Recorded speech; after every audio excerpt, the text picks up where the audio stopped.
안녕하십니까, 이용태입니다. 이번 시간에는 오페서티와 알파 채널 매트를 사용을 해서 잎사귀를 표현을 해보도록 하겠습니다. 모델링 작업은 기본 도형을 이용하거나 스플라인을 이용을 해서 먼저 모양을 만들어가는 것이 일반적이지만, 잎사귀나 꽃잎 등을 표현할 때는 이미지 파일을 이용을 해서 모양을 만드는 것이 훨씬 효과적입니다. 이번 학습에서 배울 잎사귀의 작업 과정은 그 밖에 꽃잎이나 나무 등을 표현할 때도 유용하게 사용이 되는데요. 잎사귀는 단순히 평면에 플레인 오브젝트를 생성한 후에 잎사귀 모양으로 직접 편집해서 사용하는 것이 아닌, 잎사귀 모양의 이미지 맵 소스를 이용을 해서 보다 간편하게 편집을 해줄 수가 있습니다. 이번 시간을 통해서 맵 설정 방식인 오페스티 맵에서 알파 맵을 이용하는 방법에 대해서 알 수 있는 시간을 갖게 될 것입니다. 자, 이제 잎사귀를 표현을 하기 위해서 먼저 오브젝트를 하나 만들어 줘야 되겠죠. 만들어 주기 위해서 크리에이티브 지오메트리에서 플레인을 사용을 해 보도록 하겠습니다. 플레인은 평면의 바닥을 만들 때 주로 사용을 하는데요. 잎사귀처럼 얇은 오브젝트를 표현할 때도 사용을 합니다. 먼저 잎사귀로 사용이 될 크기 정도의 오브젝트를 만들어 줍니다. 됐고요. 세부적인 크기를 설정을 해 볼까요? 자, 먼저 세그먼트를 조금 더 증가를 해 봅니다. 랭스 세그먼트를 8 정도로 증가를 해 주고요. 그리고 위드 세그먼트도 8 정도로 증가를 해 줍니다. 그리고 크기를 조절해 보죠. 랭스를 조금 더 증가를 해서 한 47 정도로 해주고요. 그리고 위드스 역시 조금만 더 증가를 해봅니다. 그래서 한 53 정도로 해줍니다. 확인해보면 이와 같은 모양의 플레인 오브젝트가 만들어졌고요. 이제 지금 만들어진 플레인 오브젝트를 통해서 잎사귀 모양의 오브젝트를 만들어주기 위해서 매터리얼 에디터를 열어줍니다. 이번에도 역시 컴팩트 매터리얼 에디터를 사용을 해 봅니다. 첫 번째 슬롯을 선택을 해주고요. 잎사귀라는 이름으로 바꿔줍니다. 됐죠? 잎사귀 모양으로 만들어주기 위해서 디퓨즈의 맵을 선택을 해줍니다. 그리고 비트맵을 통해서 맵 소스로 사용이 될 이미지를 불러야 되겠죠. 학습 자료 폴더로 들어가 보면 잎사귀 맵이라는 컬러로 되어 있는 실제 잎사귀의 모양과 색상의 잎사귀 맵이라는 이미지 파일이 있습니다. 이 파일을 불러오죠. 오픈. 지금 불러온 이미지 맵 소스는 실제 잎사귀의 모습을 표현하기 위해서 사용이 됩니다. 여기서 일단 적용을 매터리얼을 플레인 오브젝트에 적용을 한 후에 작업을 해봅니다. Assign Material to Selection 적용이 되고요. 렌더를 통해서 확인해 보면 이와 같이 적용이 된 것을 알 수가 있는데요. 확인을 해보니까 잎사귀 맵 소스에, 즉 잎사귀의 긴 부분이 플레인 오브젝트의 짧은 쪽에 적용이 됐군요. 회전을 해서 긴 쪽에다 맞춰 봅니다. 앵글을 통해서 설정을 해주면 되는데요. W축의 값을 사용을 해 봅니다. 90 됐고요. 다시 한번 렌더. 그러면 긴 방향으로 이렇게 바뀐 것을 알 수가 있습니다. 이처럼 적용된 매터리얼의 방향을 설정하고자 한다면 앵글을 이용한다는 거 기억을 하십시오. 이번에는 잎사귀 모양만 남기고 나머지 부분은 없애주기 위해서 오페서티 맵을 이용을 해보도록 하겠습니다. 상위 레벨로 이동을 해주고요. 아래쪽에 맵을 열어줍니다. 오페시티를 사용을 하기 위해서 먼저 오페시티에 넌을 선택을 해주는데요. 앞선 작업에서는 해당 항목을 먼저 체크를 한 후에 맵 설정을 위해서 넌 버튼을 클릭했지만, 보다 간편한 방법은 해당 항목을 체크하지 않고 넌 버튼을 먼저 클릭하는 것인데요. 넌 버튼을 클릭하면 자동으로 해당 항목이 체크가 됩니다. 클릭해서 매터리얼 맵 브라우저를 열었고요. 자, 역시 외부에 있는 오페서티 맵 소스를 사용하기 위해서 외부에 있는 맵 소스를 불러야 되겠죠? 자, 비트맵을 더블 클릭해서 불러옵니다. 자, 아래쪽으로 이동을 해서, 자, 아까는 잎사귀 맵 소스를 사용을 했지만 지금은 잎사귀 모양만 남고 나머지 부분은 투명하게 처리를 해주기 위해서 알파 맵 소스를 이용을 해줘야 되는데요. 자, 잎사귀 알파 맵을 이용을 해주면 되겠죠. 자, 지금의 이미지를 보면은 범프 맵을 위해 사용이 되는 이미지 소스와는 좀 다릅니다. 흰색과 나뭇잎 모양이 흰색으로 되어 있고요. 그 밖의 영역은 검정색으로 되어 있죠. 알파 맵을 사용하기 위해서 사용이 되는 이미지는 일반적으로 흰색과 검정색을 사용을 하는데요. 자, 여기서 흰색은 이미지의 모습이 표현이 되는 그 영역이고요. 그리고 검정색은 투명하게 처리가 되는 영역입니다. 그렇기 때문에 지금의 이 맵 소스를 적용을 하면 잎사귀 모양은 그대로 표현되고요. 나머지의 영역은 투명하게 처리가 됩니다. 자, 오픈해서 적용을 해 봅니다. 자, 그리고 다시 한번 렌더 뷰를 확인해 보면, 자, 이처럼 흰색과 검정색으로 처리된 그 맵 소스에 의해서 자, 이렇게 표현이 되는 것을 알 수가 있는데요. 자, 역시 이전과 마찬가지로 좁은 쪽 방향에 적용이 됐기 때문에 회전이 필요하죠. W축에 90도를 설정을 해서 다시 한번 렌더 뷰를 통해서 확인해 봅니다. 확인해 보니까 렌더를 해보니까 어떻습니까? 자, 방향이 이제 정상적으로 회전이 됐죠?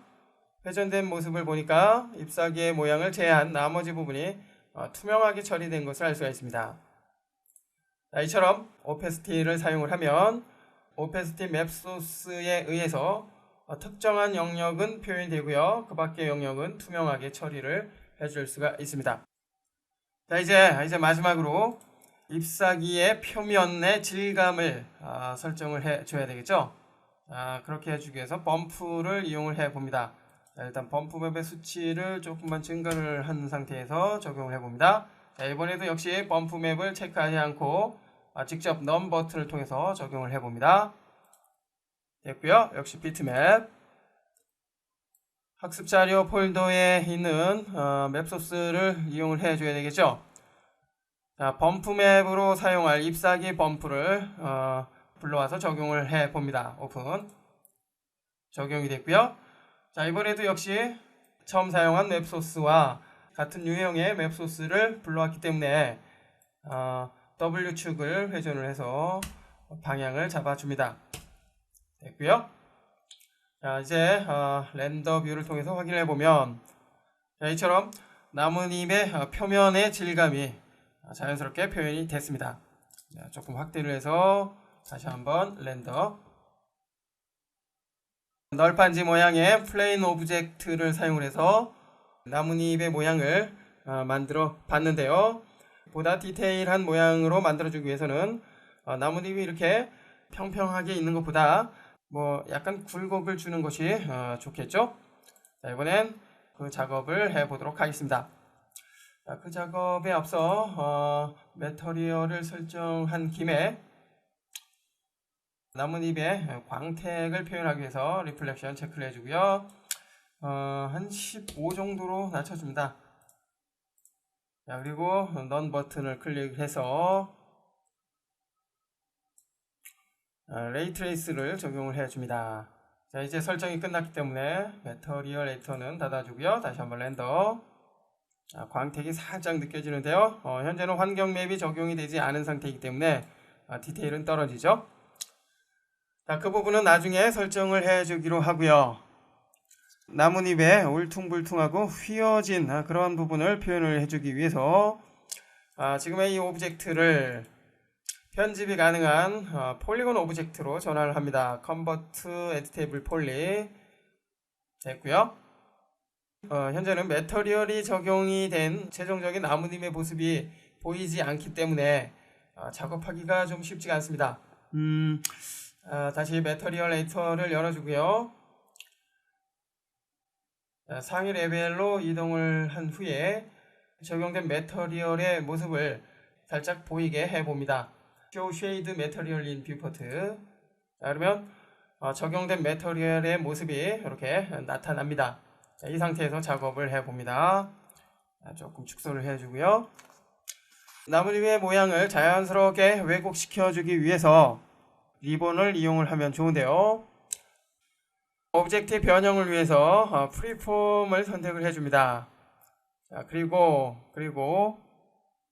폴리드로우를 열어주고요. 여기에서 Move Compound Brush를 선택을 해줍니다.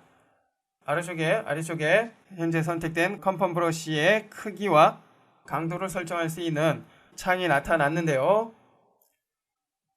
자, 이번에는 팔로프, 즉 브러쉬의 크기를 100 정도로 줄여서 작업을 해봅니다. 됐고요. 브러쉬의 사용법은 실제 브러쉬로 머리를 빗듯 변형을 해주면 되는데요. 변형하고자 하는 곳에서 클릭 드래그를 해주면 됩니다. 자, 이렇게 말이죠. 세그먼트가 있는 그 지점에서 변형이 이루어진다는 거 알 수가 있고요. 이처럼 브러쉬를 사용해서 오브젝트의 모양을 왜곡시켜 줄 수가 있는데요. 지금 작업된 상태를 한번 확인해 보죠. 회전을 해서 Alt 키를 이용을 해서 회전을 해봅니다. 이렇게 회전을 해보니까 분명 이 상태에서는 뭔가 입체적인 변형이 이루어진 것 같아 보였지만 회전을 해서 보니까 좌우의 모양은 변했지만 위아래의 모양은 변화가 생기지 않은 것을 알 수가 있습니다. 그렇기 때문에 보다 입체적인 변형 작업이 필요하겠죠. 컨트롤 Z 키를 사용해서 다시 원래대로 되돌려 주고요. 이것으로 보아 폴리드로우의 무브 컴펌 브러쉬는 입체적인 변형 작업은 할 수 없다는 것을 알 수가 있습니다. 자, 그렇기 때문에 이번에는 페인트 디폼을 사용을 해 봅니다. 페인트 디폼에 브러쉬 풀을 사용을 해 보죠. 선택을 해 주고요. 자, 사이즈를 보니까 조금 크군요. 자, 브러쉬의 크기를 사이즈를 통해서 조절을 해 봅니다.